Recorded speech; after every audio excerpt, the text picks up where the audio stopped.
saya Ramaret Mahardika dari kelas 2 All Management dengan NPM 1210200543 akan mempresentasikan tentang organisasi pembelajaran. Mari simak video berikut bersama saya. Pembelajaran organisasi. Pembelajaran organisasi adalah proses menciptakan, mempertahankan, dan mentransfer pengetahuan dalam sebuah organisasi. Organisasi pembelajaran adalah proses berkelanjutan di dalam suatu organisasi yang menyediakan kelancaran pembelajaran dan pengembangan individu untuk semua pegawai, dengan tetap menjaga transformasi secara terus-menerus. Sumber daya manusia. Organisasi pembelajaran yang efektif membutuhkan skill yang harus dimiliki oleh setiap personal untuk membangun organisasi pembelajaran. Konsep organisasi pembelajaran. Organisasi pembelajaran merupakan proses pengembangan performa karyawan dalam organisasi secara kontinu, meningkatkan kapasitasnya untuk mengatasi setiap tantangan dan perubahan.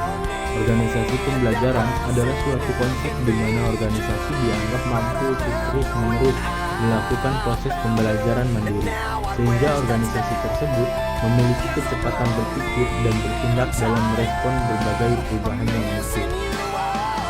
Tingkatan organisasi pembelajaran.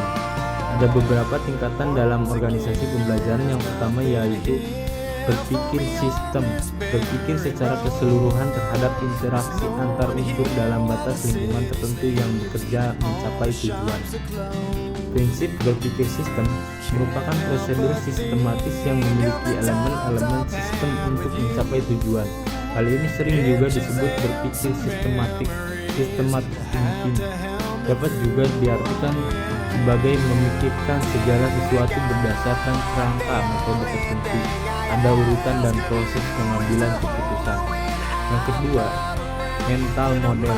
Mental model merupakan konsep kerangka kerja atau pandangan dunia yang tertanam di pikiran individu dalam rangka untuk membantu dirinya menafsirkan dunia dan memahami hubungan antar hal-hal tersebut.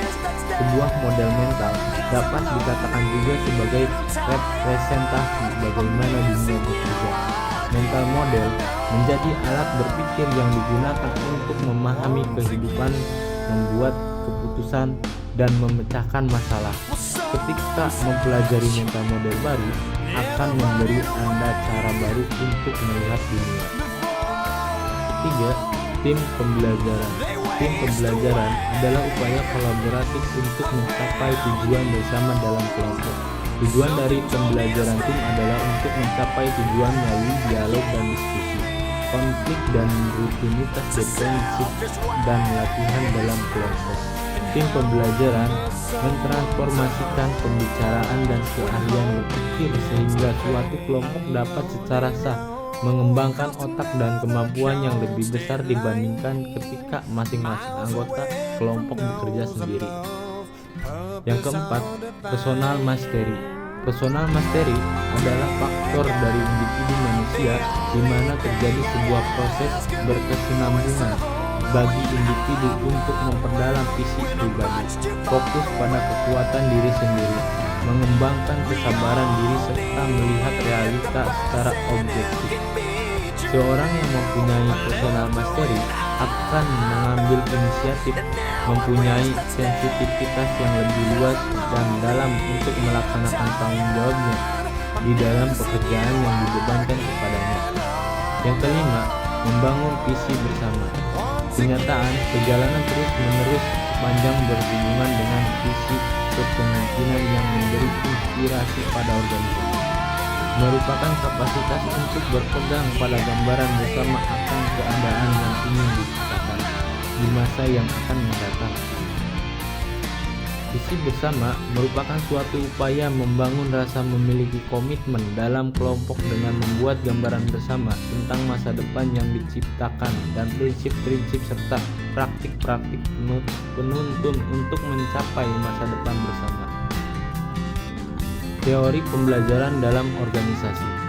Yang pertama, operant conditioning (Skinner). Kondisilah yang membuat perilaku orang mau belajar sukarela untuk memperoleh imbalan atas prestasi atau kegagalan atas kesalahan yang diperbuatnya. Yang kedua, classical conditioning. Classical conditioning adalah model pembelajaran yang menggunakan stimulus untuk membangkitkan rangsangan secara alamiah melalui stimulus lainnya. Yang ketiga, social learning theory. Social learning theory adalah teori tentang pembelajaran dan pembentukan kepribadian secara behavioral. Ia menekankan kepentingan lingkungan sosial. Individu yang demikian dalam teori ini dipandang memiliki efikasi diri yang membuatnya cakap secara sosial. Mengapa kita perlu mempelajari teori organisasi? Karena dengan mempelajari fungsi organisasi, manajemen sumber daya manusia dapat melakukan proses tugas, wewenang, dan tanggung jawab setiap individu di manajemen menjadi satu kesatuan untuk mencapai tujuan yang telah direncanakan. Cara manajer menjadikan organisasi pembelajaran. Langkah pembelajaran yang perlu dilalui untuk menjadi organisasi pembelajaran. Yang pertama, penguasaan pengetahuan. Mampu mengaplikasikan bidang keahliannya dan memanfaatkan ilmu pengetahuan dan teknologi pada bidangnya dalam penyelesaian masalah, serta mampu beradaptasi terhadap situasi yang dihadapi. Yang kedua, distribusi informasi. Perannya dalam kegiatan ekonomi sangat penting bagi keuntungan penjualan dan kepuasan pembeli. Selain itu, fungsi distribusi lainnya adalah sebagai alat pemasaran bagi barang hasil produksi yang perlu dikirimkan ke pembelinya. Yang ketiga, interpretasi informasi. Pengertian interpretasi digunakan untuk menerjemahkan informasi tertentu dari bentuk awal menjadi bentuk yang lain. Yang keempat, pengingatan organisasional.